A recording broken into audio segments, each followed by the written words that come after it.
안녕, 피타고라스 선생이야. 오늘도 돈의 흐름을 읽는 공식 하나 알려줄게. 어젯밤 비트코인이 75,900달러를 뚫었어. 2월 초 이후 가장 강한 상승이었지. 근데 몇 시간 만에 74,400달러 아래로 다시 꺼졌어. 이게 진짜 반등이었을까? 아니면 함정이었을까?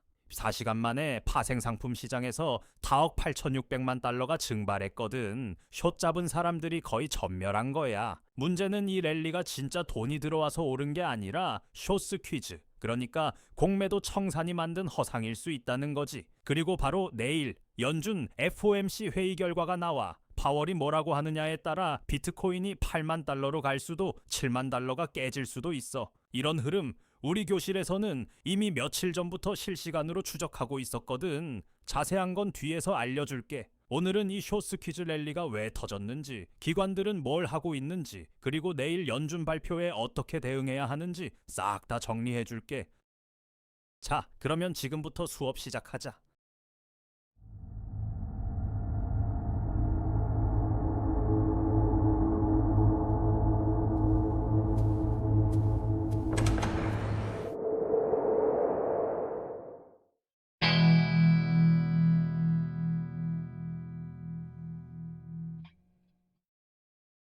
자, 1교시 시작할게. 어젯밤 비트코인 급등, 이게 왜 가짜 랠리일 수 있는지 지금부터 알려줄 테니까 잘 따라와. 화요일 이른 시간 비트코인이 75,900달러를 찍었어. 2월 초 이후 가장 강한 상승이었지. 근데 여기서 중요한 거, 이 상승이 어디서 시작됐느냐야. 새로운 돈이 들어와서 오른 게 아니야. 파생 상품 시장에서 쇼스 퀴즈가 터진 거거든. 쇼스 퀴즈가 뭐냐? 쉽게 말할게. 비트코인이 떨어질 거라고 베팅한 사람들이 있었어. 5만 5천에서 6만 달러 사이에 풋옵션을 잔뜩 깔아놨지. 근데 가격이 예상과 반대로 올라버린 거야. 그러면 이 사람들 포지션이 강제로 청산돼. 비유를 하나 해줄게. 생선 경매장을 떠올려봐. 어떤 생선을 싸게 사려고 기다리는 사람이 있는데 갑자기 가격이 올라가는 거야. 근데 이 사람이 빚을 내서 미리 팔아놨단 말이지. 가격이 오르면 오를수록 손해가 커지니까 결국 비싸더라도 강제로 사서 갚아야 해. 이 강제 매수가 또 가격을 올려버리는 거야. 그러면 마켓 메이커들이 해지를 맞추려고 비트코인 현물을 사야 해. 이게 또 가격을 올려. 올라간 가격이 또 다른 숏 포지션을 청산시키고 그게 또 매수를 부르고 눈덩이처럼 굴러가는 거지. 그래서 24시간 동안 전체 파생 상품 시장에서 4억 8,600만 달러가 청산됐어. 거의 5억 달러야. 이게 얼마나 큰 돈이냐면 웬만한 중소형 거래소 하루 거래량보다 큰 금액이 한 번에 증발한 거거든. 그만큼 시장의 충격이 컸다는 뜻이야. 재밌는 건 이더리움이 2억 3,680만 달러로 청산 1등이었다는 거야. 비트코인은 2억 2,420만 달러로 2등이었어. 솔라나가 2,550만 달러로 3등이었고 이더리움 쪽에 숏이 그만큼 많이 쌓여 있었다는 뜻이지. 근데 문제는 여기서부터야. 숏이 다 청산되고 나니까 더 이상 올려줄 힘이 없는 거지. 애널리스트들이 뭐라고 했냐면 매도 압력이 완화되면 가격은 다시 하락할 가능성이 높다고 했어. 그리고 진짜로 74,400달러 아래로 떨어졌지. 이게 왜 중요하냐면 말이야. 진짜 랠리는 새로운 돈이 들어와서 만들어지는 거거든. 사람들이 미래가 밝다고 판단해서 돈을 넣는 거지. 근데 이번엔 기존 숏 포지션이 터지면서 억지로 매수가 일어난 거야. 기초 체력이 없는 상승인 거지. 그래서 올라간 만큼 바로 다시 빠진 거고. 그래서 지금 74,400달러가 엄청 중요한 라인이야. 여기를 지켜주면 8만 달러 도전이 가능하고 못 지키면 7만 달러도 위험해. 근데 이 라인을 지킬 수 있을지 없을지 그 열쇠를 쥐고 있는 사람이 있어. 바로 내일 기자회견하는 파월 의장인데 이건 3교시에서 다룰 테니까 집중해. 자, 2교시 들어간다. 파생상품 시장은 이렇게 허상을 만들었는데 그러면 진짜 돈은 어디로 움직이고 있는지 기관들의 속셈을 뜯어보자. 파생상품 시장이 난리를 치는 동안 조용히 진짜 돈이 움직이고 있었어. 미국 현물 비트코인 ETF 3월 13일로 끝난 주에 순유입이 7억 6,700만 달러였어. 3주 연속 돈이 들어오고 있는 거야. 잠깐, ETF가 뭔지 모르는 학생을 위해 쉽게 설명할게. 비트코인을 직접 사려면 거래소 계정도 만들고 지갑도 관리해야 하잖아. 근데 ETF는 주식 사듯이 증권 계좌에서 비트코인에 투자할 수 있는 상품이야. 기관 투자자들은 대부분 이걸 통해서 비트코인 시장에 들어오거든. 이게 얼마나 큰 변화냐면 말이야. 2025년 12월부터 올해 2월까지 무려 4개월 동안 ETF에서 돈이 빠져나갔거든. 비트코인이 12만 6천 달러 고점에서 40% 넘게 빠지는 동안 기관 투자자들이 줄줄이 빠져나갔던 거야. 근데 3월 들어서 흐름이 확 바뀐 거지. 비유하자면 4개월 동안 바다에서 물이 쭉 빠졌는데 이제 다시 밀물이 들어오기 시작한 거야. 밀물이 한번 시작되면 쉽게 안 멈추거든. 3주 연속이라는 건 일시적인 반짝이 아니라 흐름 자체가 바뀌고 있다는 시그널이야. 누가 제일 많이 샀냐? 블랙록의 아이비트가 6억 100만 달러로 압도적 1등이야.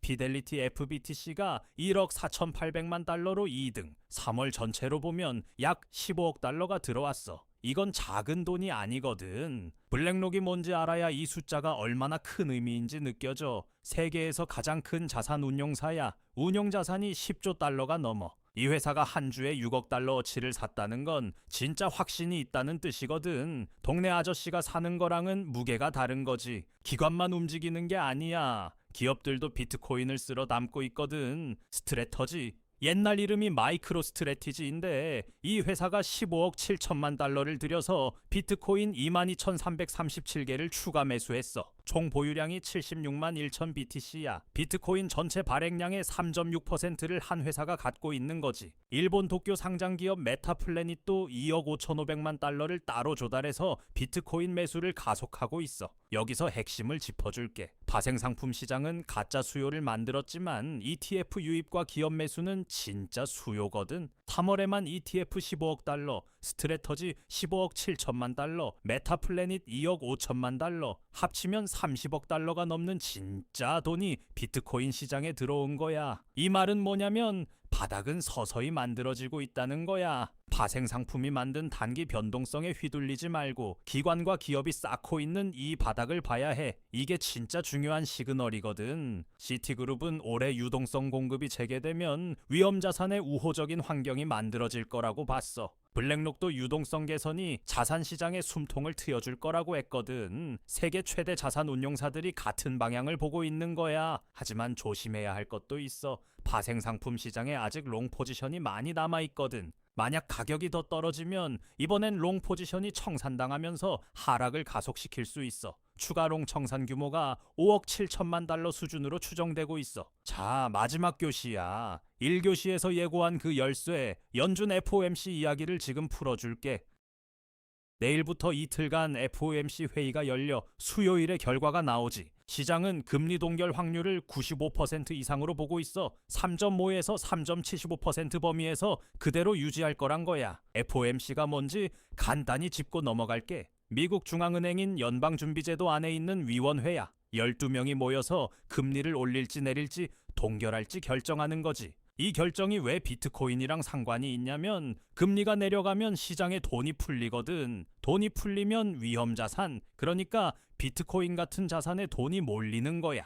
근데 금리 동결은 이미 다 아는 거잖아. 진짜 중요한 건 따로 있어. 점도표랑 파월의 기자회견이야. 이 두 가지가 시장의 방향을 결정해. 점도표가 뭐냐면 연준 위원들이 앞으로 금리를 어디까지 내릴지 각자의 전망을 찍어 놓는 거야. 이 점들이 모여서 하나의 그림이 되는 건데 만약 위원들이 올해 안에 금리를 더 내릴 거라고 찍으면 비트코인한테 호재야. 반대로 인하를 늦추겠다고 찍으면 악재가 되는 거지. 파월 의장이 처한 상황이 진짜 어려워. 한쪽에서는 고용 지표가 약해지고 있어. 일자리가 줄고 있다는 신호가 나오고 있거든. 다른 한쪽에서는 중동 분쟁 때문에 유가가 올라서 인플레이션 압력이 생기고 있고 이 두 가지가 완전 반대 방향이야. 비유를 하나 해줄게. 마차를 두 마리 말이 끌고 있는데 한 마리는 왼쪽 절벽으로 가고 다른 한 마리는 오른쪽 불구덩이로 가는 거야. 파월은 이 두 마리 말의 고삐를 동시에 잡고 있는 마부인 거지.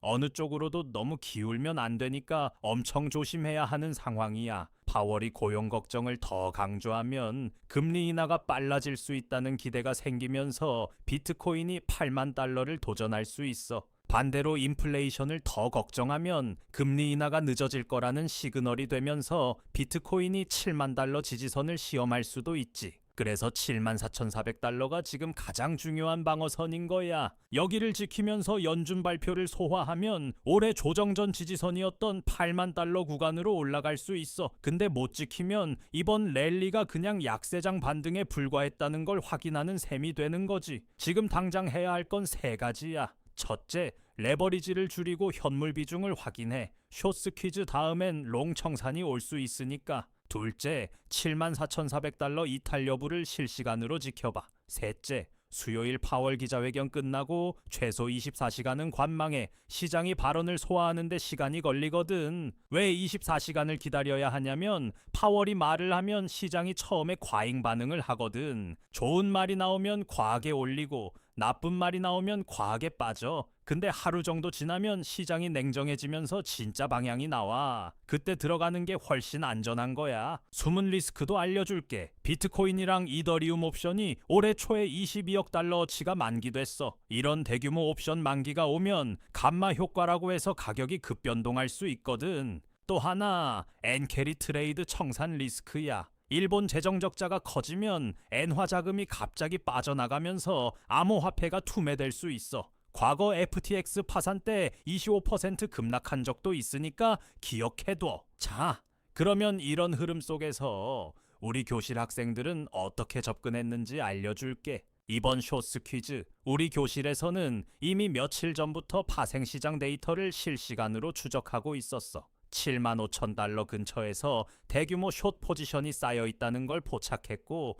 스퀴즈가 터질 가능성을 미리 공유했지. 핵심은 이거야. 시장은 하루 이틀 사이에 완전히 뒤집혀 어젯밤만 해도 몇 시간 만에 1,500달러가 왔다 갔다 한 거잖아. 영상을 보는 지금 이 순간에도 시장은 움직이고 있어. 실시간으로 정보를 받고 바로 대응한 학생들이 수익을 냈고 늦게 반응한 사람들은 청산당한 거야. 중요한 건 혼자서 이 시장을 모니터링하는 건 거의 불가능하다는 거지. 파생상품 데이터, ETF 자금 흐름, 옵션 만기, 연준 발언까지 전부 실시간으로 추적해야 하거든. 우리 교실에서는 이걸 다 같이 나눠서 보고 중요한 시그널이 나오면 바로바로 공유하고 있어. 물론 분산 투자랑 리스크 관리는 기본이야. 레버리지 몇 배 태워서 한 방 노리는 게 아니라 정보를 빨리 받고 냉정하게 판단하는 게 핵심인 거지. 다들은 이번 연준 발표를 어떻게 보고 있어? 비트코인이 8만 달러 갈 것 같아? 아니면 7만 달러가 깨질 것 같아? 댓글로 알려줘. 실시간으로 연준 발표 분석이랑 비트코인 대응 전략 받고 싶으면 우리 교실에 들어와. 선착순이고 무료니까 부담 없어. 들어오는 방법은 내 조수가 알려줄 거야. 잘 보고 들어와. 안녕하세요. 선생님 제자 김한나예요. 지금부터 교실 입장하는 방법을 차근차근 알려드릴게요. 자, 고정 댓글을 보시면 이 링크를 눌러주세요. 그 다음 입장하기 버튼을 눌러주세요. 그럼 교실 입장 전에 간단하게 선생님이 질문을 하실 거예요. 이렇게 밑에 입력창이 있으니 차근차근 대답해 주시면 돼요. 이제 마지막 질문까지 끝났다면 여기 체크 버튼 눌러주시고 제출을 누르시게 되면 신청이 완료됐네요. 간단하고 쉽죠? 교실이 정원이 정해져 있어서 신청하신 순서대로 입장을 도와드리는 연락을 순차적으로 드리고 있으니 연락 놓치지 마세요. 감사합니다.